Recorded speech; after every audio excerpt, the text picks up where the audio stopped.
Assalamualaikum warahmatullahi wabarakatuh. Bismillahirrahmanirrahim. Alhamdulillahi rabbil alamin. Wassalatu wassalamu ala sayyidina Muhammadin wa ala alihi wa sahbihi ajma'in. Allahumma inna nastaqdika li arsyadi amrina wa zidna ilman yanfa'una. Qala al-imamul muallif rahimahullahu ta'ala wa nafa'ana bihi wa bi barakati ulumi wa ghafara lahu wa li masyaikhihi wa li masyaikhina amin. Bismillahirrahmanirrahim. Berapa itu ya? Lupa lagi halaman. Diciriin halaman berapa itu? 15. Bismillahirrahmanirrahim. Dengan nama Allah yang Maha Pengasih lagi Maha Penyayang, aku mulai mengarang kitab ini. Kata Tuan Musannif, Alhamdulillahi Rabbil Alamin. Adapun segala puji yaitu tertentu bagi Allah Rabbil Alamin, Tuhan semesta alam. Wa sallallahu wa sallama ala sayyidina Muhammadin khatamin nabiyyin wa ala alihi wa sahbihi ajma'in. Dan moga-moga memberi rahmat oleh Allah dan kesejahteraan atas junjungan kita Nabi Muhammad An-Nabi. Di situ apa? An-Nabi doang. An-Nabi wa alihi wa sahbihi ajma'in. Baik. Bebek wa alihi at-tahirin. Terus baik. Ini beda redaksi. Wa sallallahu wa sallama ala sayyidina Muhammadin nabi. Dan moga-moga memberikan kesejahteraan oleh Allah dan moga-moga memberikan rahmat oleh Allah. Wa sallama, dan memberikan kesejahteraan oleh Allah ala sayyidina Muhammadin an-nabi, atas junjungan kita Nabi Muhammad An-Nabi, yang menjadi Nabi, wa alihi tahirin, dan atas keluarganya Nabi at-tahirina yang suci, wa sahabatihi ajma'in, dan kepada para sahabatnya Kanjeng Nabi ajma'ina semuanya. Sa'alani amma ba'du. Qala al-qadhi Abu Suja'in wallahu a'lam bishawab. Segini dulu.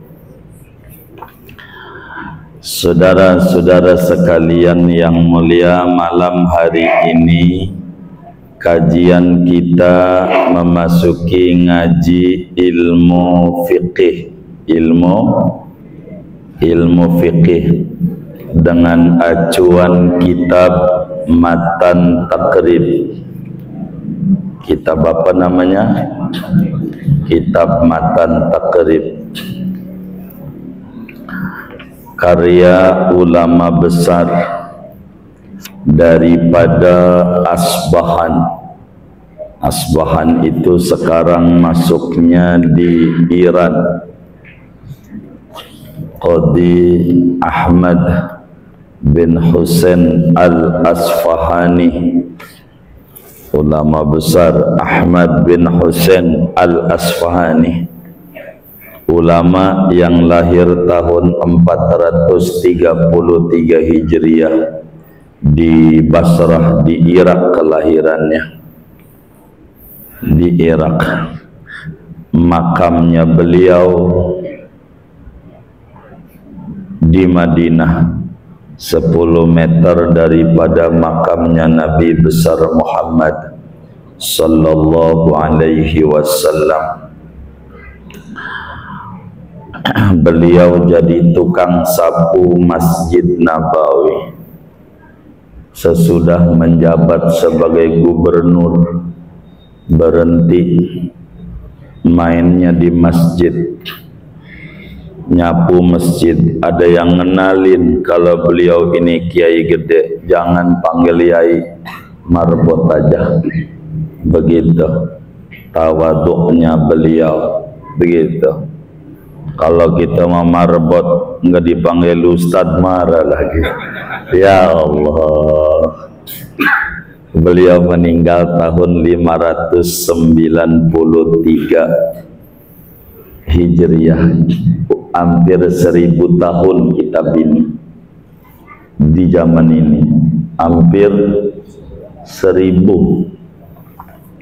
Makamnya di pintu keluar, kalau saudara ziarah ke Nabi, di pas pintu itulah makam beliau. Beliau punya umur dalam satu riwayat itu 100 tahun lebih, tapi giginya enggak ada yang copot barang itu, kulitnya enggak keriput, rambutnya enggak ubanan, rambutnya. Waktu ditanya kenapa giginya enggak ada yang copot, matanya aja lamur enggak. Ditanya kenapa Tuhan, beliau jawab, ma asaitullaha bi'udwin minha falamma hafidtuha fi sigari an ma'asillahi hafidhahallahu ta'ala fil kibari. Saya dari kecil belum pernah maksiat, dari kecil. Jadi karena saya jaga anggota tubuh saya ini dari kecil, akhirnya Allah jaga juga. Enggak ada yang copot gigi, enggak ada. Kita mah belum tua-tua amat udah metik. Apa metik? Apaan? Ompong. Begitu. Karena maksiat mulu. Allahumma gfir lana. Saudara sekalian, yang bagi likulli syari'in fi fannin an yatasawwarahu qabla syuru'i fihi liyakuna ala basiratin fi ilmihi.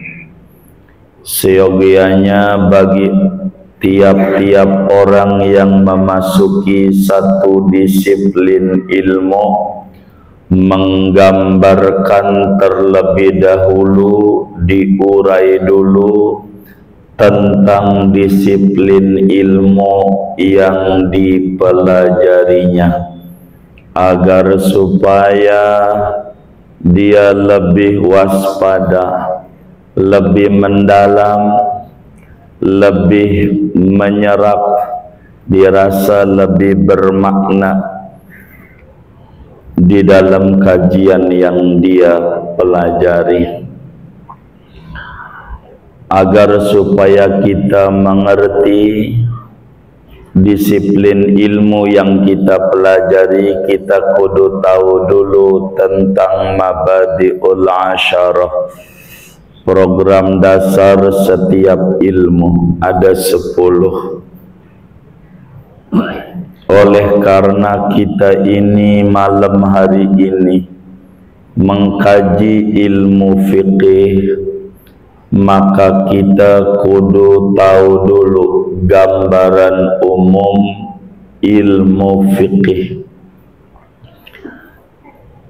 Apa definisi fikih? Kedua, apa objek bahasan ilmu fikih? Ketiga, apa manfaat dan buah dengan kita mengkaji ilmu fikih? Keempat, apa fadilah keutamaan mengkaji ilmu fikih? Kelima, apa nisbatnya ilmu fikih itu kemana? Lalu siapa yang menyusun pertama kalinya ilmu fikih itu, lalu namanya apa-apa, lalu pengambilannya dari mana ilmu fikih itu,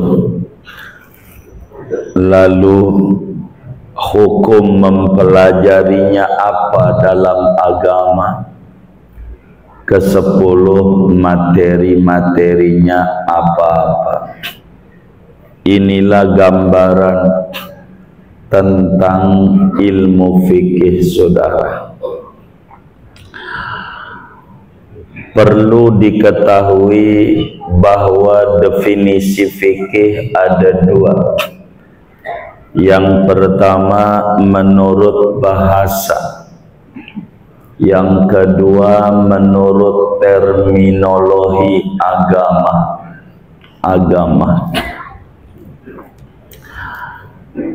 Apa itu fikih? Fikih itu menurut bahasa artinya paham.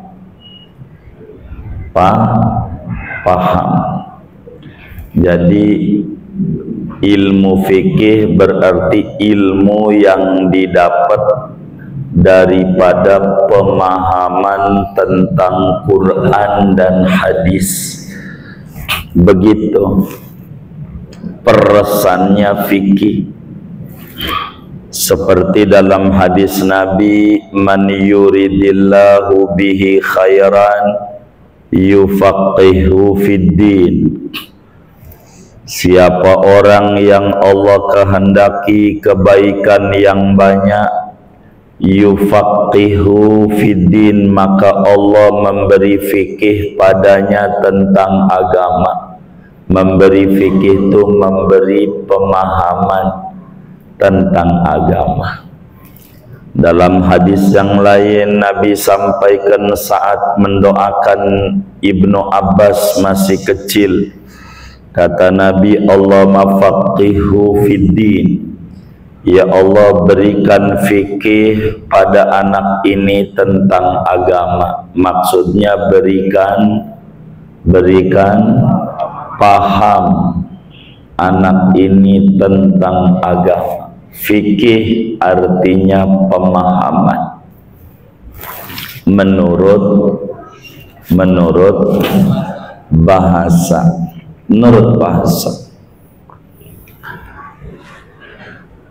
Namun fikih dalam terminologi agama, saudara, adalah al-ilmu bil ahkami syar'iyyati al-amaliyati al-muqtasabu min adillatihat tafsiliyati. Fikih itu adalah ilmu, disiplin ilmu yang membahas seputar hukum syariat. Fikih itu adalah disiplin ilmu yang membahas seputar hukum syariat, hukum agama, yang mana hukum itu dipraktekkan, diaplikasikan, bukan dogma. Yang mana ilmu itu diambilnya dari dalil-dalil agama yang terperinci, yang definitif. Jadi fikih itu, saudara, nama satu disiplin ilmu yang isinya tentang hukum agama.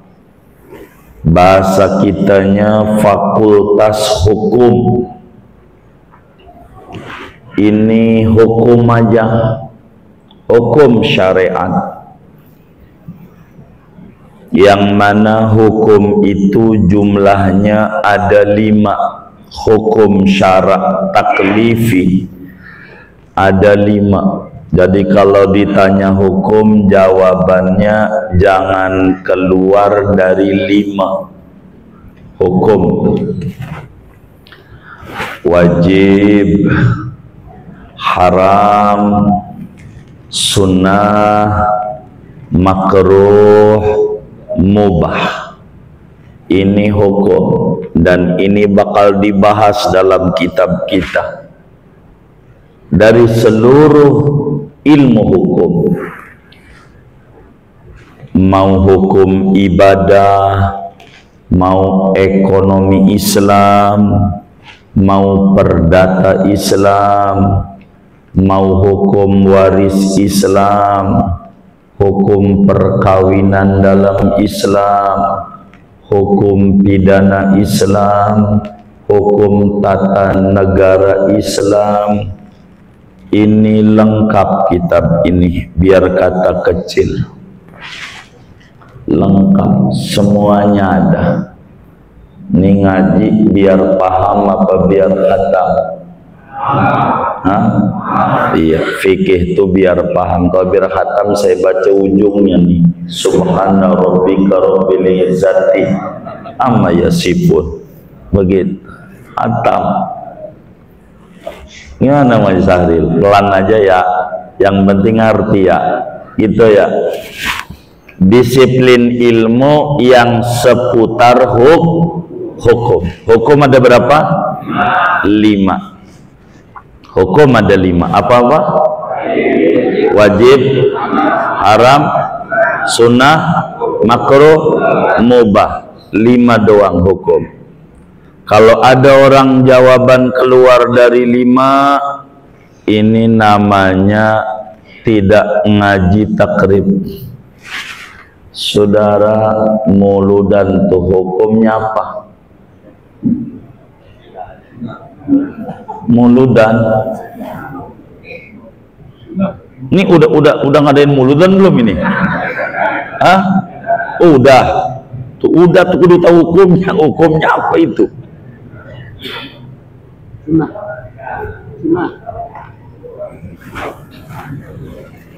Tahlilan.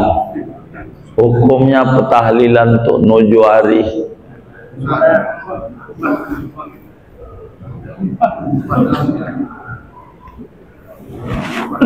Segini aja nggak kompak, gimana menang nih gubernur nih?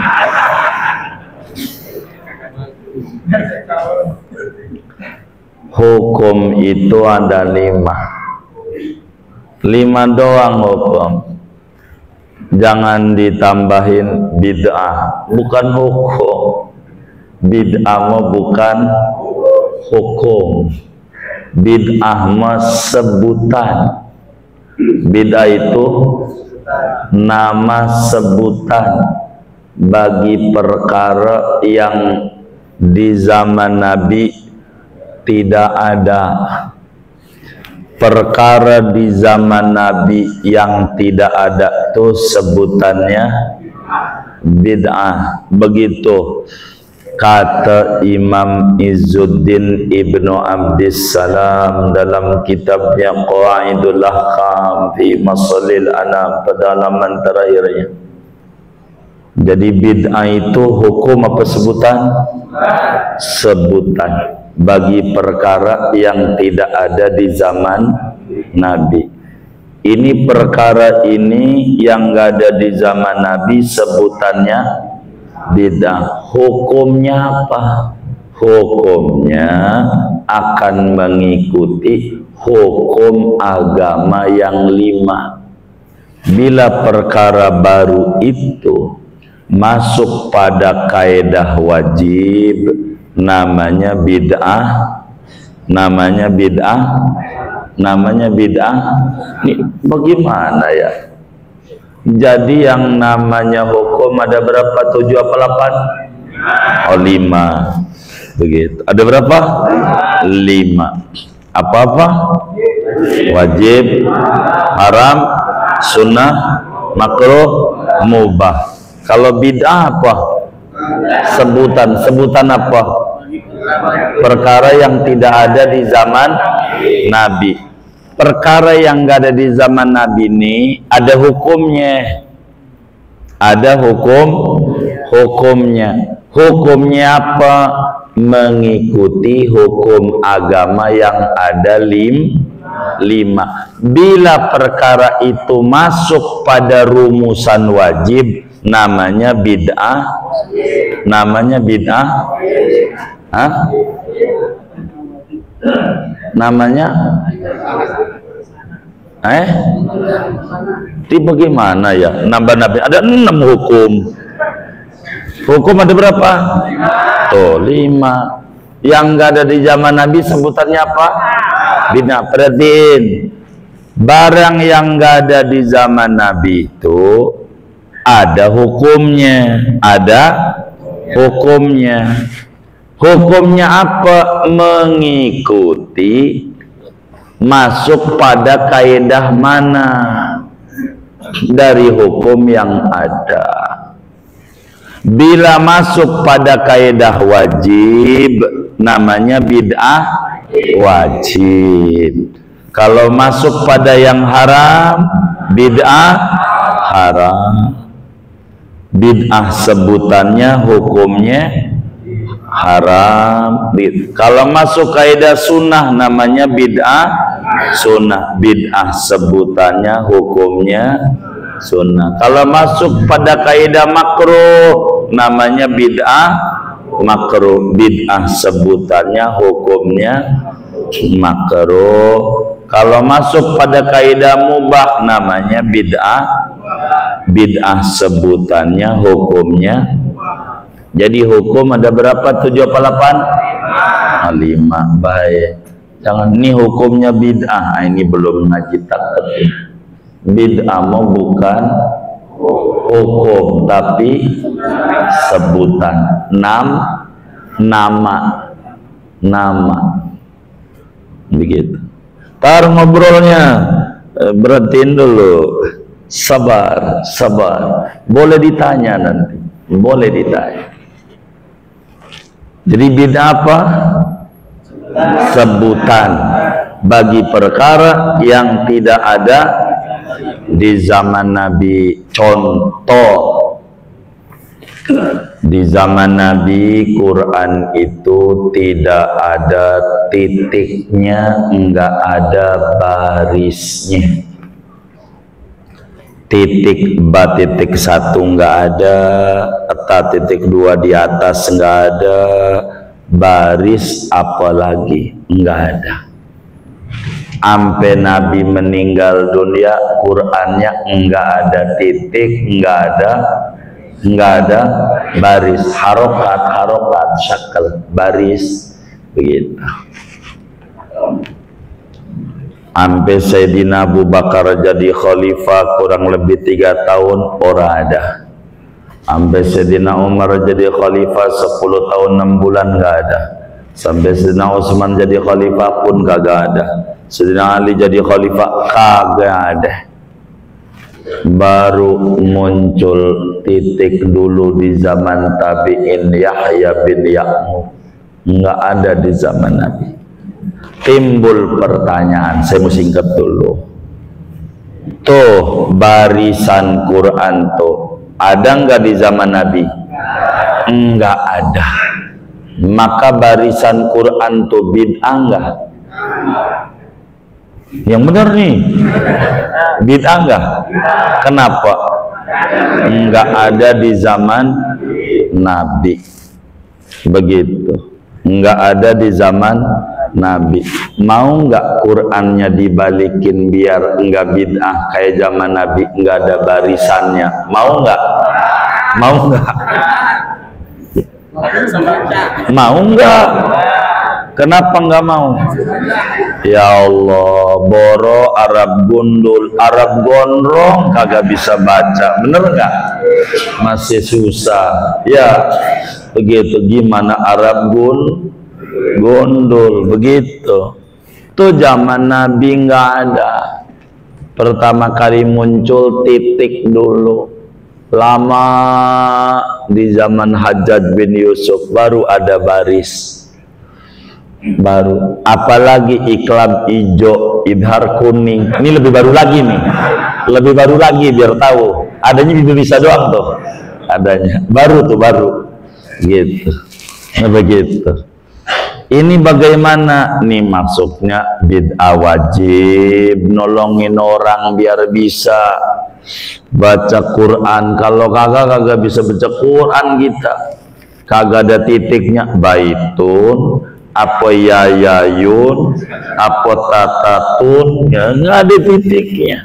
Kok bisa orang Arab kayak bahasa Sanskerta, ular doang tuh di Jogja. Apa ini? Untung ada bawahnya, Malioboro, bisa baca kita. Kalau nggak ada bawahnya kita agak ngerti gitu, bener nggak? Iya, kalau dia sih ngerti bahasanya, kayak huruf kanji Cina, coret-coret apa itu, untung ada di bawah gongsi pacai, bisa baca kita terjemahnya. Begitulah orang Arab, nggak ada baris, nggak ada titiknya, paham begitu.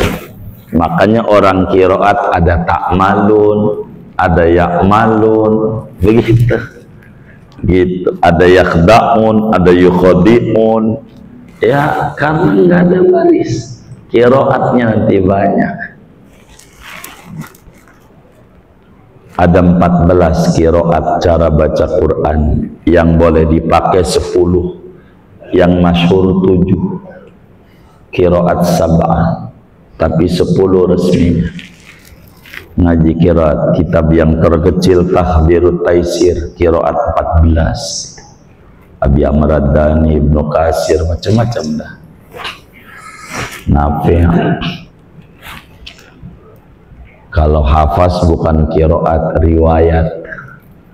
Muridnya Asim, ada hafaz, ada waros, begitu ya. Tuh udah tahu tuh bid'ah tuh sebutan, kayak sekolah tuh, kampus, ada nggak zaman Nabi? Bid'ah, neraka muanya. Iya kagak begitu, agama tuh kagak, nggak main salahin, nggak pikirin dulu, nggak ada.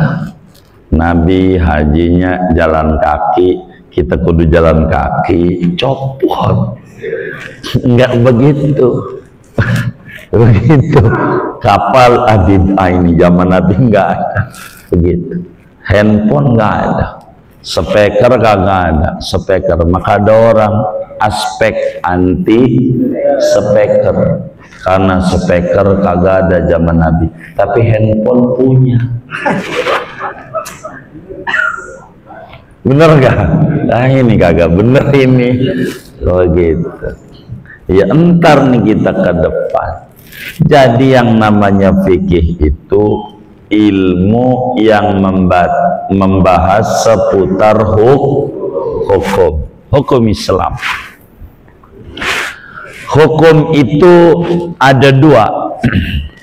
Ada yang diyakini syariat tuh, ada yang dipraktekkan.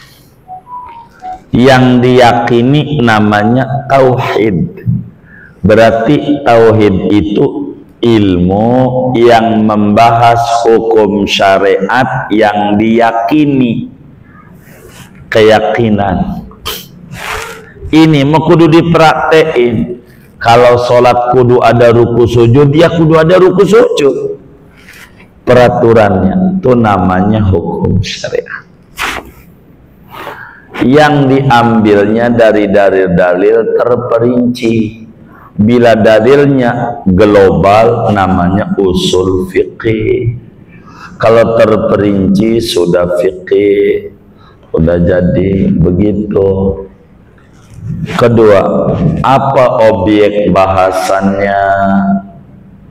Kajian fikih ini objek bahasannya apa? Maudhu'nya.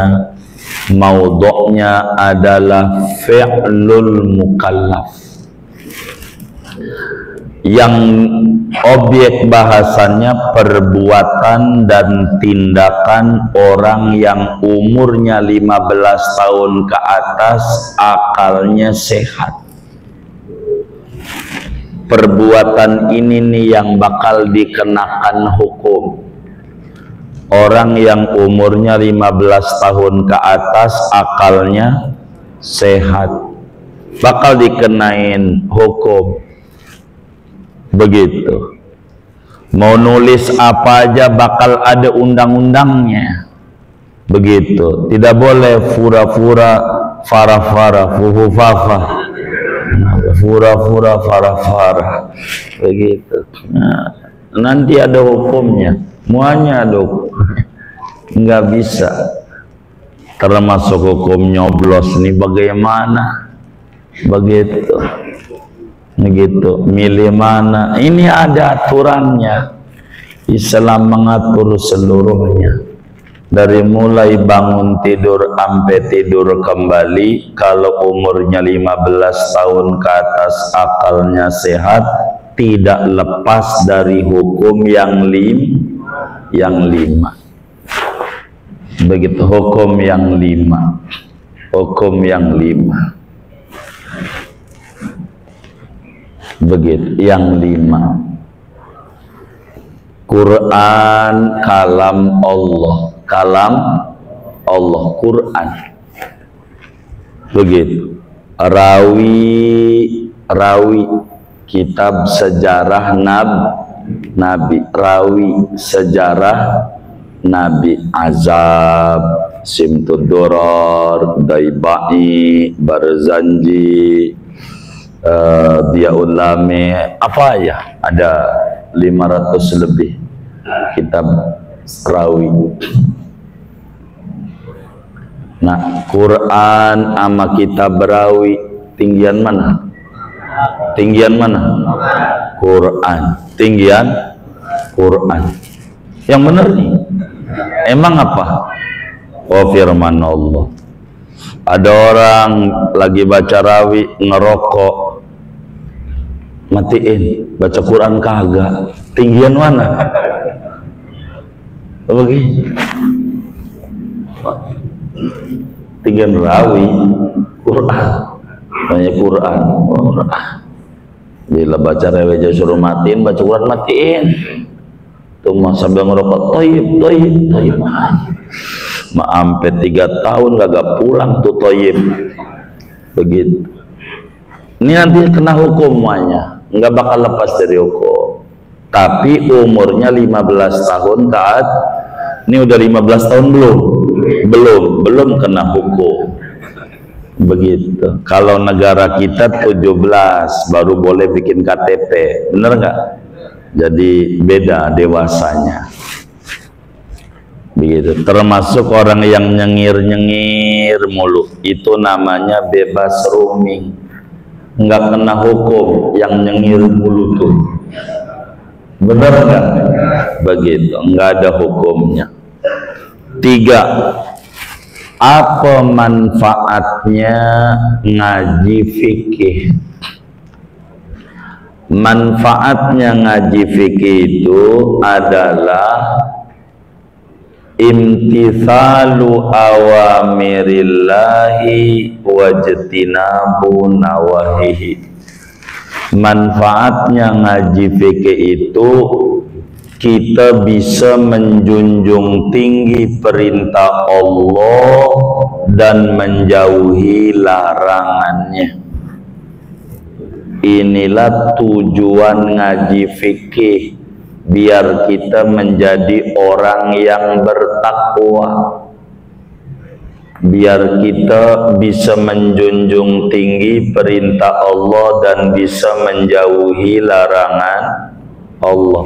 Bagaimana mungkin kita bisa menjunjung tinggi perintah Allah bila mana perintahnya nggak tahu mana yang diperintahkan itu?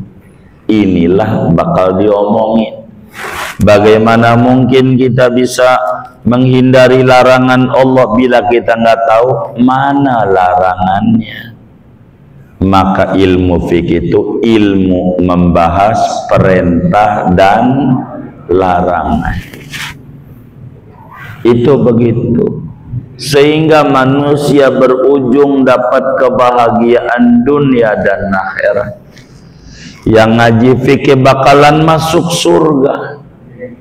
Enggak bisa orang masuk surga kalau nggak ngaji fikih. Gimana? Nggak tahu peraturan. Biar dia tahu peraturan. Lalu apa fadilahnya ilmu fikih? Kalau kita ngaji, fadilahnya orang itu bakalan meninggal husnul khotimah, masuk surga. Masuk surga. Kata Nabi, man yuridillahu bihi khairan yufaqihu fiddin. Allah bila menghendaki seorang anak manusia penuh kebaikan, mati membawa iman Islam, maka diberikan jalan mudah belajar ilmu fikih tentang agama, memahami agama. Maka yang ngaji fikih itu alamat husnul khotimah. Yang ngaji fikih itu begitu. Datanglah kita di majelis ilmu fikih. Kita datang di majelis zikir 70 kali, ama ngaji ilmu fikih sekali, ganjarannya gedean sekali di fikih, ama 70 kali di majelis zikir. Kita zikir lo sampai subuh, bisa belum berhenti kecuali dan subuh 70 kali. Ama ngaji fikih masih gedean ngaji fikih. Mana keuntungan ngaji fikih ini? Fadilahnya lagi, ibadahnya diterima sama Allah. Amin ya rabbal. Diterima.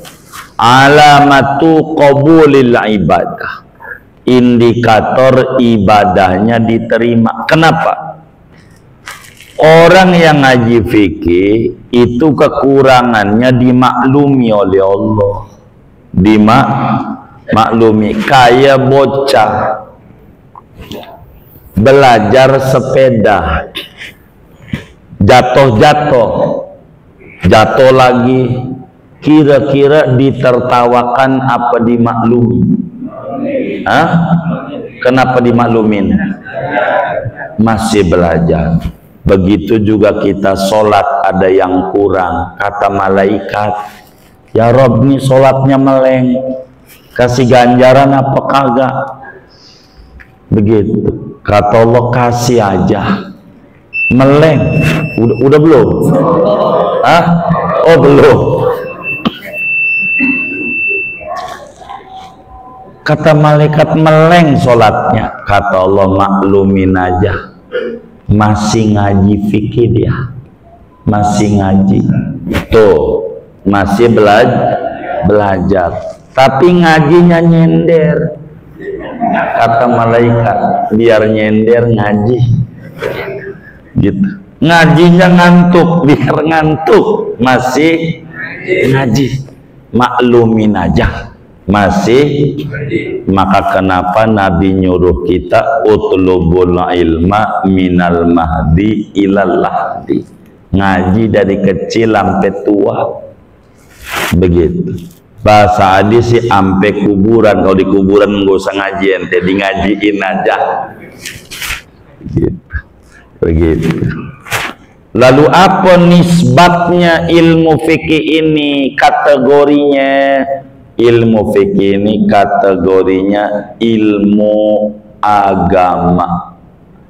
Ilmu agama tuh ada 3 yang pokok. Ada tauhid. Udah ngaji tauhid belum? Udah tamat. Udah tamat. Kalau tamat bisa 2, bisa lolos, bisa lulus. Tulisannya sama, lam waw sin. Gitu. Lolos, lulus. Tulisannya sama. Begitu. Bisa tasawuf, bisa tauhid, bisa fikih. Ini namanya ilmu syariat. Ilmu syariat. Islam itu tiga tiang pancangnya, tiga ilmu Islam. Satu syariat, satu akidah, dua syariat, tiga akhlak. Akidah, syariat, akhlak. Ini fikih. Fikih ini syariat.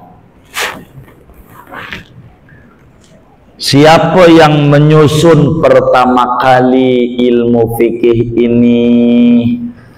Yang menyusun pertama kali Imam Abu Hanifah.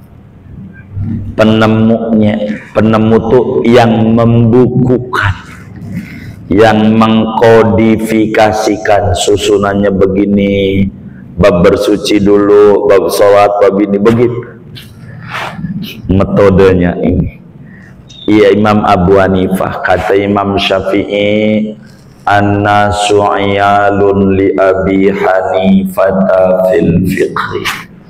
Kata Imamun al-Azam Imam Syafi'i, ulama itu semuanya ngekor utang jasa pada Imam Abu Hanifah terkait ilmu fikih, karena beliau yang membukukan pertama kali.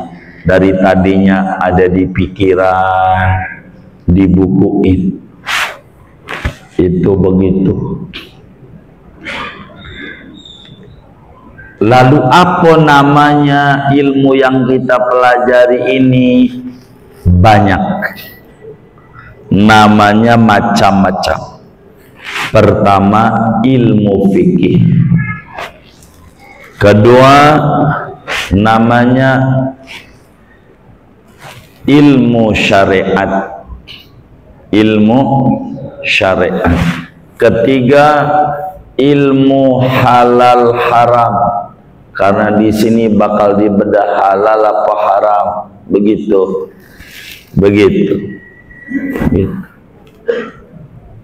Namanya apalagi furu'uddin, ilmu cabang agama. Namanya apalagi namanya ulamanya fiqhul asghar, fikih kecil. Ada tuh ulama masjid. Kalau fikih besar berarti akidah. Abu Hanifah itu namanya. Lalu pengambilannya dari mana? Biar cepat. Pengambilannya 4. Pertama Quran, kedua hadis, ketiga ijma', keempat qiyas. Quran yang membahas hukum kurang lebih 500 ayat dari 6.666 ayat. Urusan fikih di 500 saja. 500 ayat. Begitu Imam Suyuti jelaskan dalam Al-Itqan fi Ulumil Quran. 500. Hadis dari hadis Nabi. Hadis untuk rujukan hukum, pertama Bukhari, kedua Muslim, ketiga Abu Dawud, keempat Tirmidzi, kelima Nasai, keenam Ibnu Majah, ketujuh Sunan Ad-Darimi, kedelapan Muwatta Imam Malik, kesembilan Sahih Ibnu Hibban, kesepuluh Sahih Ibnu Huzaimah, ke-11 adalah Mustadrak Imam Hakim, ke-12 Sunan Baihaqi, ke-12 Sunan Daraqutni, ke-13 Mu'jam At-Tabarani, ke-14 Musnad Imam Ahmad bin Hanbal. Minimal 14 kitab hadis. Ngaji kudu tamat tuh, baru dia bisa memproduk hukum. Bukhari ada 10.000 hadisnya. Jangan Bulughul Maram doang, karena dikit-dikit bid'ah mulu. Semuanya harus ngaji, biar jangan nyalain orang mulu, biar kita luas. Begitu. Kalau nggak ketemu ijma, konsensus ulama. Keempatnya qiyas, kayak maulid gitu. Ada ulama pendekatannya qiyas. Nabi dalam hadis yang sahih merayakan hari lahirnya dengan puasa Senin. Puasa ini kalau mau dirumusin ibadah, maka ibadah apa aja, baca Quran ke nyontok tuh ibadah, sama baca Quran, baca sejarah Nabi, ada yang dari situ. Namanya ngambilnya qiyas. Macam-macam ulama, macam-macam begitu. Qiyas itu menyamakan perkara yang tidak ada teks dalilnya dengan perkara yang ada teks dalilnya, karena ada kesamaan makna. Namanya qiyas. Biar gampang, di SPBU ada tulisan dilarang merokok. Tuh dilarang merokok tuh dalam bahasa fikih namanya nas, teks hukum. Ada teksnya tertulis dilarang, berarti merokok tidak boleh. Tapi bakar ban mau nggak ada tulisannya. Ada tulisannya nggak? Gitu. Kalau nabun berarti di SPBU hukumnya boleh nggak? Boleh nggak?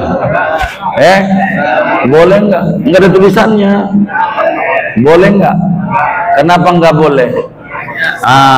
Merokok aja api yang kecil nggak boleh, apalagi nabun. Hukum tuh nggak perlu ditulis semuanya. Hukum tuh begitu. Hukum tuh. Jadi hukum itu baku. Kalau di Indonesia enggak. Undang-undang tuh enggak baku. Entar 5 tahun lagi bikin undang-undang pemilu. 5 tahun itu sih bukan undang-undang, peraturan. Kalau hukum mau pondasi, enggak boleh diutak-atik. Undang-undang 45-nya udah rubah. Begitu dengan reformasi, berarti baru dandan lagi. Belum rapi, belum.